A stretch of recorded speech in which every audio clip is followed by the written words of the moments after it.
that you are mine.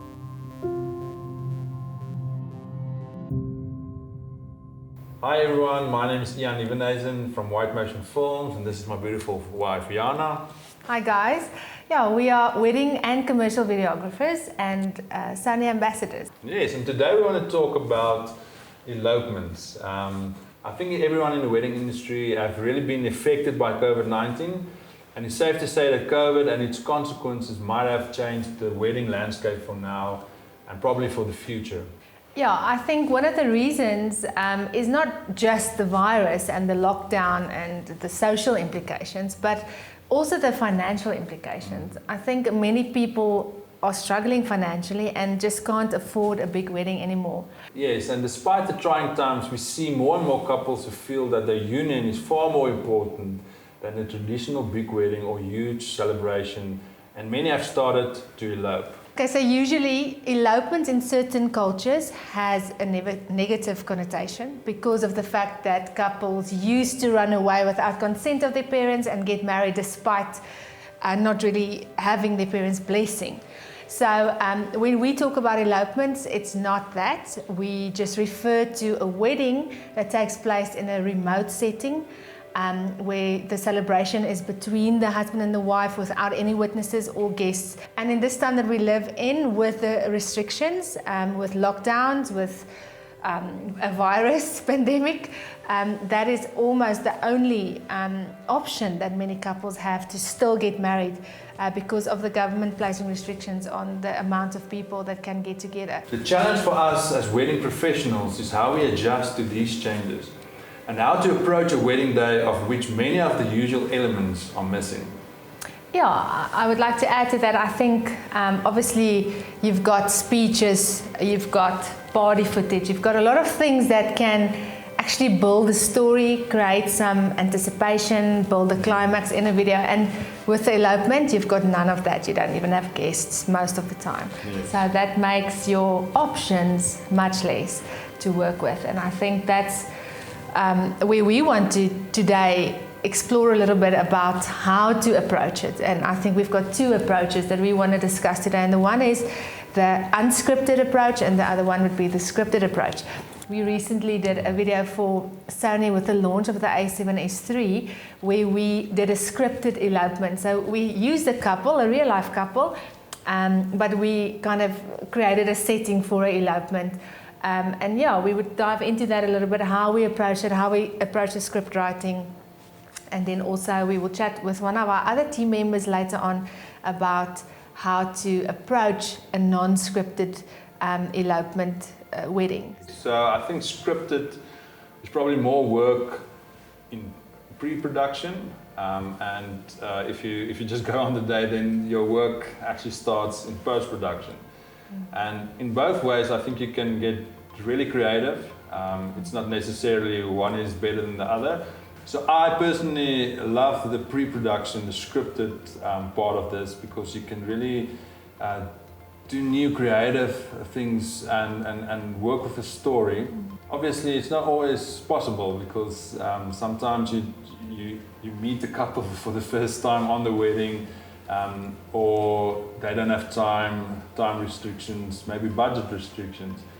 So in post, I think there's a lot of things that you can do to also make it creative. So we're going to dive into that and maybe just break it up in a couple of steps or things that we do. Yeah, so I just think it's worth mentioning that elopement weddings are different from usual weddings in many ways, but two of the big ways is that one, it's very, very intimate. You only have the couple and literally the minister and the professionals like the photographer and the videographer there. And also the location is usually a very, very nice, beautiful location, because they can now opt for doing their wedding in a beautiful place, beautiful setting, where the setup and the practical implications of a wedding is thrown out of the windows.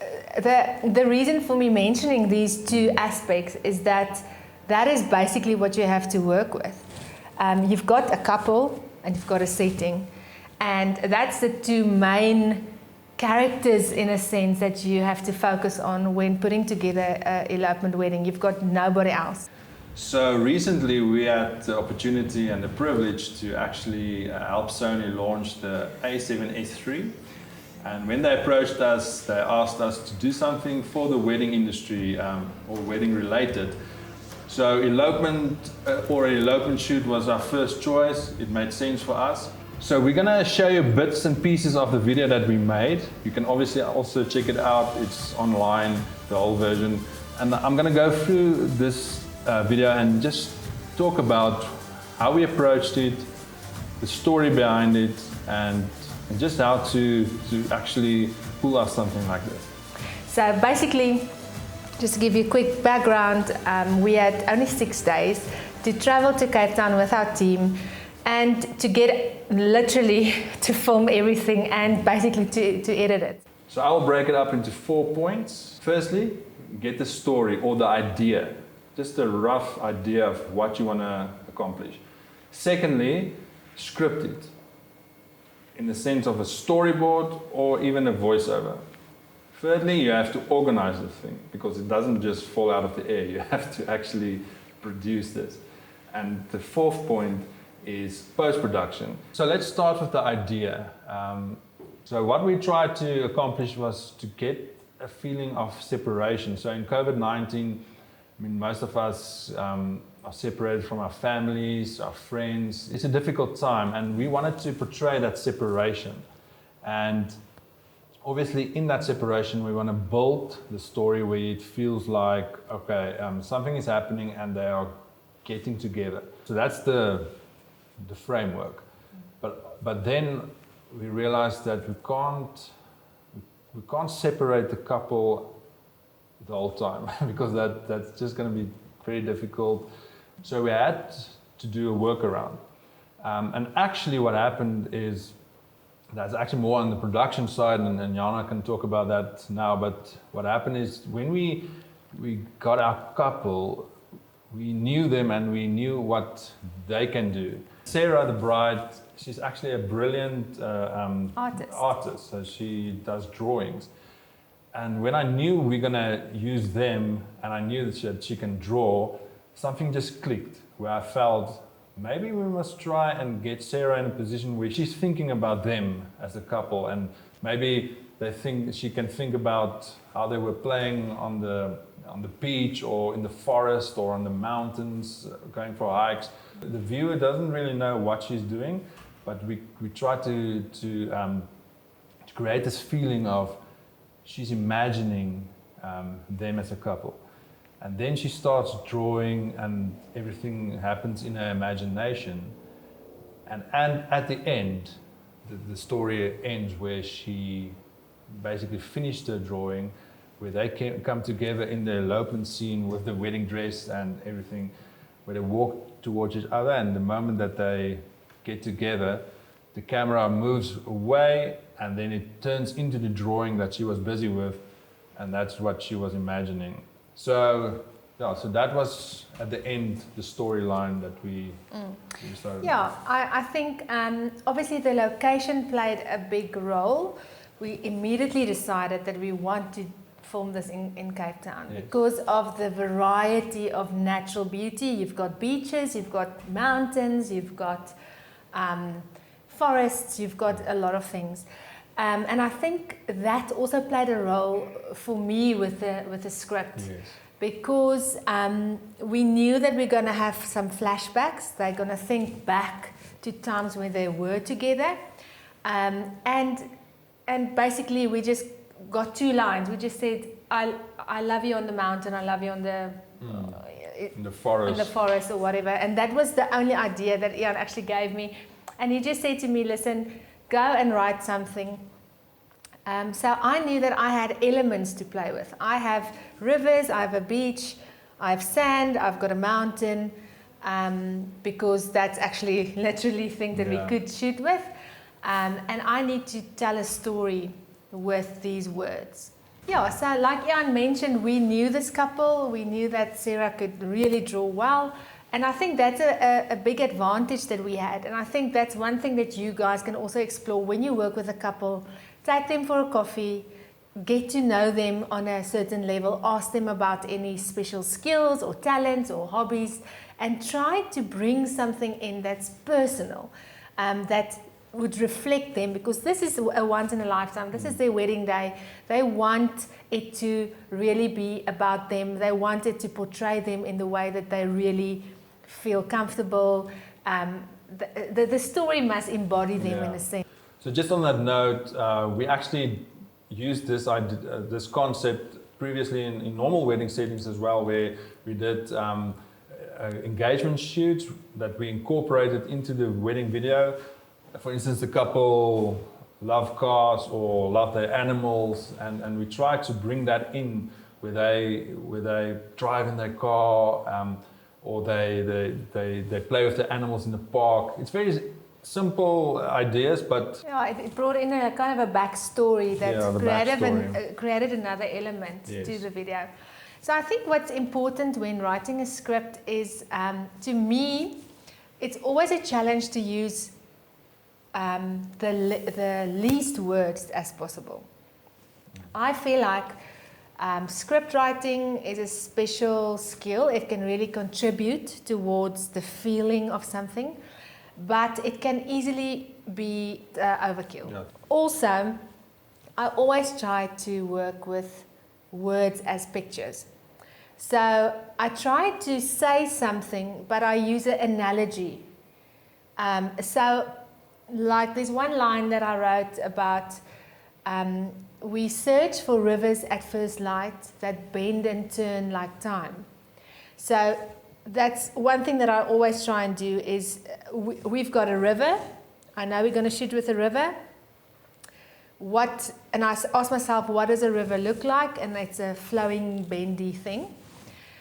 And I just look for a kind of way to express that by linking it to something else. I just wanted to say that lastly, what I feel really helps is to write something that has a kind of a rhythm to it.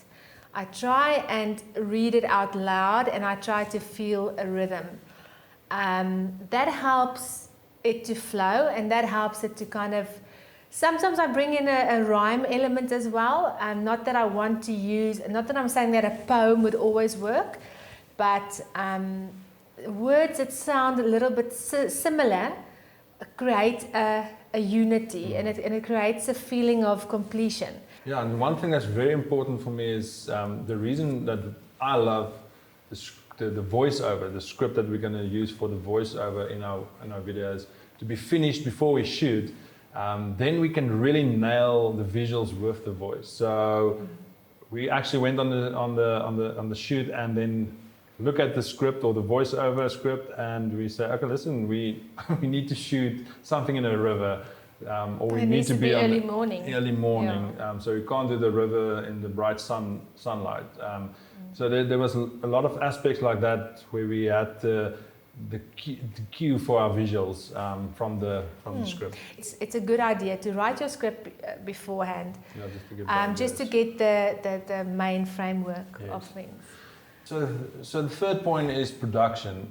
Now, obviously, in our situation, it was actually a production that we had to do for Sony. So it's more like a commercial shoot, the approach. For weddings, it's different. But just to quickly say, one or two of the important things that we realized is that we need a couple that's really conducive to our project. So we can't just use any models. They need to be people that can work with us from early morning to late, maybe sleep over with us at the same accommodation, things like that. So just out of, sometimes you must just step back and just make sure the people you use must really be people that will fit your project. And things just like location. We immediately decided that the Cape Town area is going to be the best for us because of the variety. So obviously in a wedding setting it's different because the couple will be the couple from the wedding, and secondly they will choose the location, things like that. But it's just important to just know that if you maybe want to try and shoot a wedding elopement for advertising for yourself as a company, there's just a couple of things that you really must think about. make a list, make sure that you're really prepared for what you're going to do. Even if your time is very limited, it's always good just to have a list and just make sure that everything that's needed, that it's checked. And finally, post-production. One of the big things is music. So for me, music is the thing that brings out the emotion in an edit. So you must really take time, make sure you've got the right music for what you want to do. In this case, it was really difficult for me because there was a couple of different ways that I could go. So I had to get this middle road of something that's emotionally, that's sort of creative, but also romantic. Yeah, so it was difficult. So I listened to a lot of music, and while I was on the trip driving to Cape Town, I had my earphones in. I love music that starts and it builds, and it's got this crescendo where it's like, wow, something is happening here. And this music sort of have that, but not really. It builds and it gives you an emotion, but doesn't have that climax. And but something about this music really, it grabbed my attention, and I couldn't. I tried a couple of different songs, and it just didn't work for me. And then we just did a couple of things with the music. We did some sound design where we actually artificially built the song a bit more. We used the visuals to actually accentuate that building, like with faster cuts and things like that. And then on the end, we actually nailed that type of build that we wanted. Yeah, I think it's just important to mention that we felt like this music was 90% ready and 90% there, but it just needed a 10% more of a boost. So don't throw out something that has all the elements, but especially if you don't have time to look for something else. But use your creativity. We actually downloaded sounds. We looked for horns and sirens and siren sounds, and we actually overlaid that. And I think obviously his music background does help with that. But if you don't have a music background, get somebody, ask somebody. But there is a lot that you can do without really changing or recording anything. Just adding sounds to a song can actually enhance the build. Yeah, so in post-production there's a lot that we can go into, the way you edit, and obviously there's different tastes of editing and things like that, but I must say music and sound design for me is 70% of what you need to nail. Always try and use music that's got some valleys and some peaks. So what I mean is, if music just moves like that the whole time, it's not always great. It sounds great in the beginning and you feel, this is a nice song, but it goes nowhere, it doesn't dip, it doesn't go up. But when you want to get emotion out of an edit, make sure that the music does that. And maybe end big, and maybe just on the end it goes down again. So something like that. But you can go into that a lot, but that's my biggest tip for you guys. When you do a scripted edit, kind of plot out your song. There's a lot of people who actually just start and work their way through. Well, we feel it's a very important thing to look at your song, to take sections and to mark out where you're going to put what. I usually call it my goosebump barometer, because I kind of feel like, when you pair visuals and music, like literally the right moment with the right sounds, it creates a feeling. Yeah, in this instance it was actually difficult because the music built and then there's a section that goes on still, and now if they're together, what do you put in there? Because it didn't work like a build and then Sony logo, it didn't work. And when you put in the voiceover in the build, because we used the female voice, it wasn't really great to put her voice in the build. If you go look at our edit, we had this build and then it drops. And then the last part, the voice just ties it together. So, and I also feel it's a good idea to check with a core group of maybe your team members or friends, or just ask for an opinion, because we felt like, goodness, we've been working for days and days and days, and you know, our time is running out, and we felt like, okay, cool, we feel like we've nailed it. And once we showed it to our team, they were like, it's great, but there's just something missing, there's just something missing. And at first you don't want to hear that, because you feel like you've nailed it and you want to complete this project. Yeah. But in the end, we took their opinion, and we valued that, and we went back to the drawing board, and that's where we actually worked on the music and put in some build. So I think, especially if you want to create emotion, I think we are really known for videos that give you the feels and the chills, in a sense. And that's the way we do it. We really spend time on music, we really think about the music, and we use the music as a storyteller. We actually did 2 elopement weddings in our lockdown. One of our team members, Jock, actually did both of the weddings that were elopements. And he used one scripted approach, where he actually knew the couple very well, and then the other approach was you work with what you get. Yeah. So we've got Jock with us. He's one of our team members. Hi, and Jock recently did 2 weddings during lockdown. One was more scripted, and the other one was more a run and gun, go with the flow approach.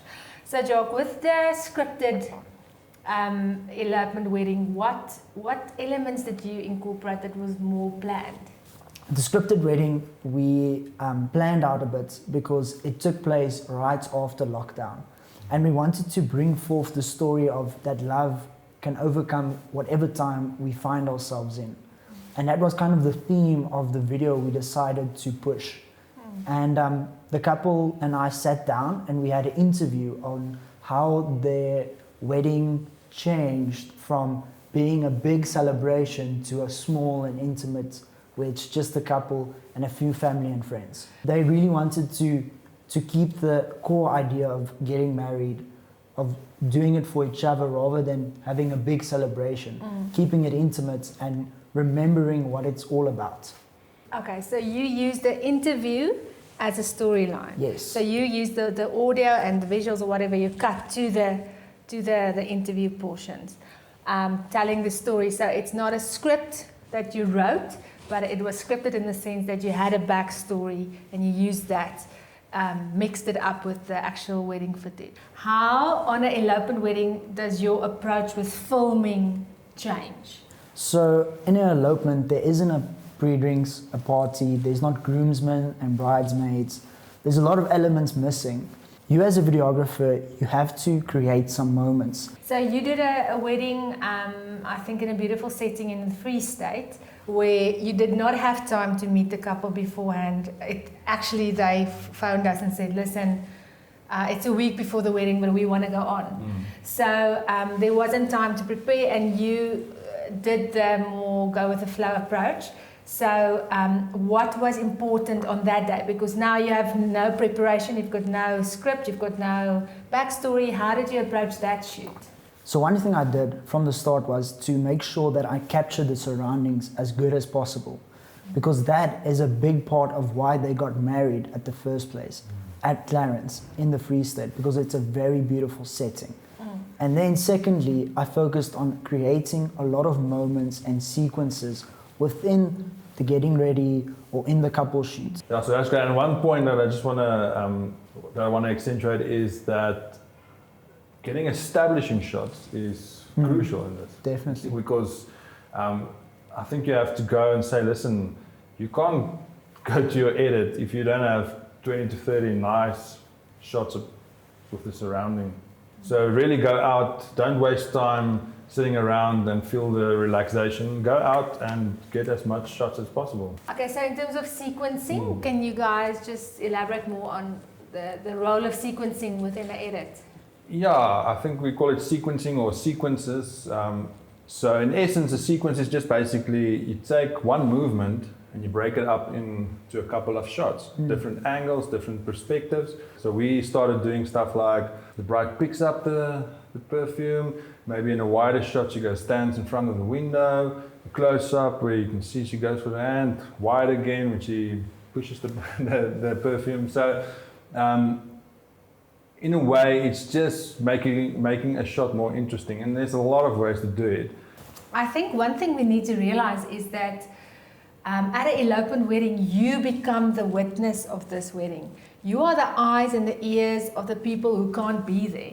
You need to tell the story because nobody else sees that, nobody else experiences that. And usually the video is the only thing that this couple is going to have to portray the day and to make their family part of the day.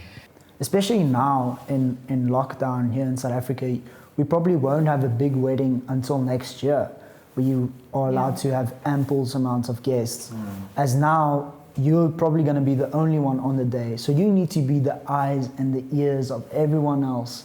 And what role does directing play on such a day? Directing the bride or groom not to feel awkward is very important because there's no one else to kind of make them feel at ease. So usually we mentioned earlier that the climax for us usually on a wedding is where the bride comes down the aisle. I mean, that's the, wow, here she is, this is the reveal, everybody sees her for the first time. It's an emotional moment, the groom might cry, you know, it's just a goosebumps moment.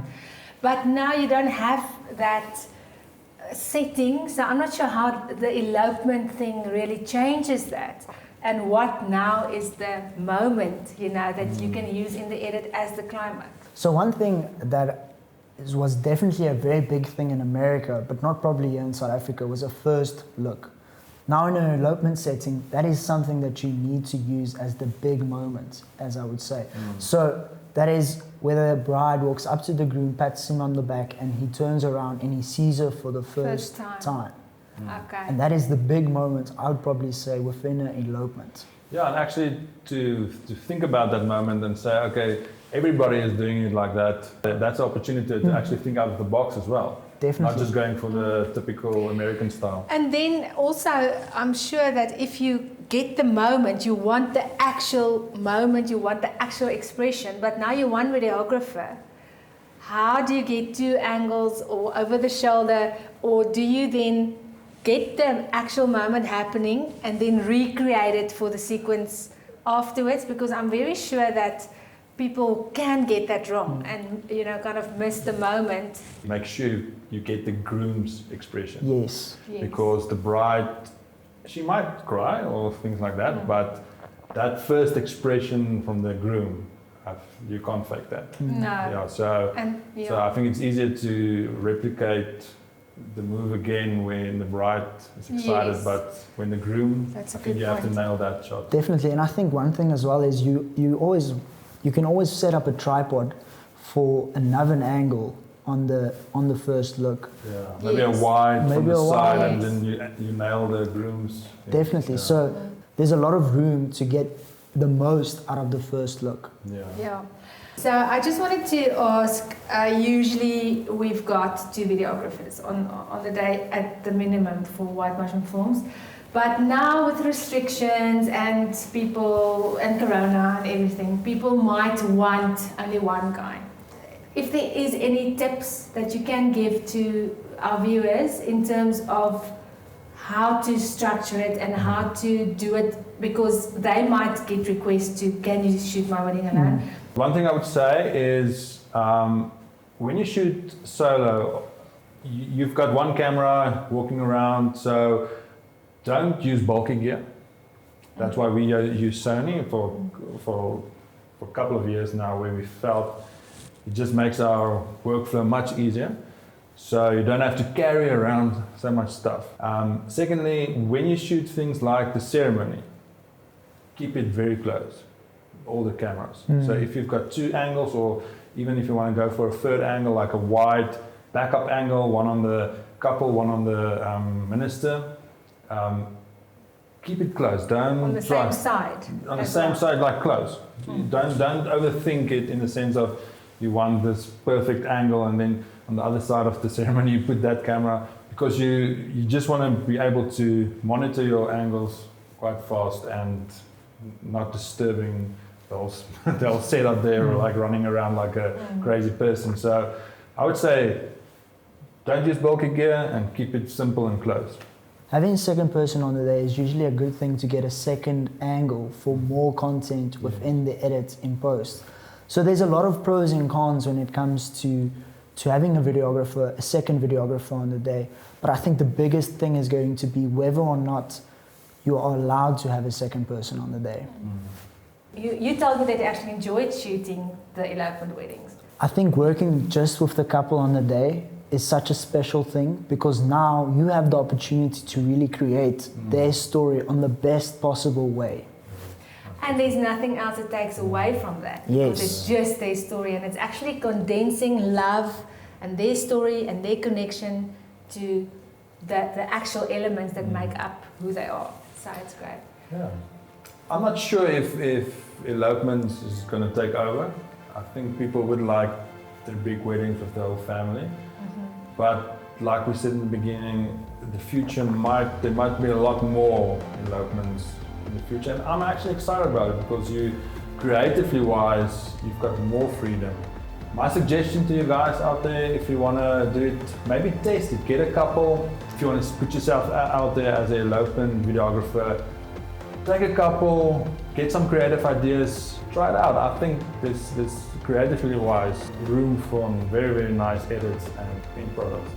We're definitely moving into a new industry of new wedding films, and I can't wait to see everyone's work. Okay, cool. So yeah, that is basically from our team. Just wrap up on elopements. There's a lot of possibilities, and it really can test our creative skills to put together a story despite having only a few elements to work with. I think that's really challenging, and that is where your creativity really gets stretched. Just finally, Sony launched the A7S III as well in the last month, and I must say, guys, this camera is going to really help with weddings. It's brilliant, and please, if you have any questions or want to contact us, follow us on Instagram and Facebook, and yeah, any questions, feel free to ask us.